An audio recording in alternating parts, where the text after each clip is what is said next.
So, may another item tayo kay Lazada. Ito ay wala lang, nakita lang natin, hot sandwich maker.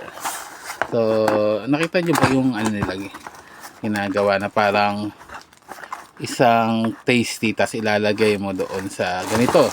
Yan, cast iron. So, cast iron nga ang style niya, matigas. So, iinitan mo to. Natatanggal ba siya? Natatanggal din naman siya. So, yan. Ganyan siya. Then, ito yung holder niya. Yan, kakabit ko lang. Napakasimple.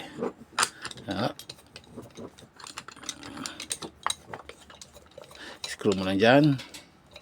Screw mo lang dyan. So, kung gusto mo gumawa ng hotdog sandwich na medyo toasted. Actually, yung ang tinapay kasi toasted, di ba? Medyo may added flavor eh. Lalo na pag malutong. So, ang kagandahan nito, kunyari si tasty. So, gawin mo, yung isang side, punasan mo ng garlic, margarine. Tapos, lagay mo dito. Yan, lagay mo dyan. Tapos saka mo siyang ipitin na paganyan. Paganon, hindi paganyan, yung paganyan.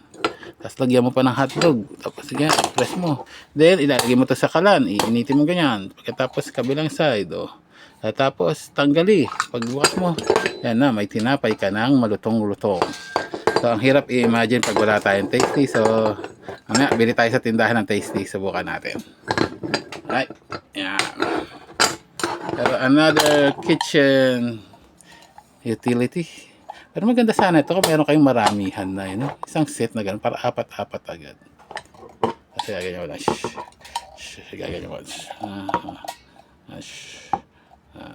Okay. Sabihin natin kung buy or not buy tayo ha. Mamaya.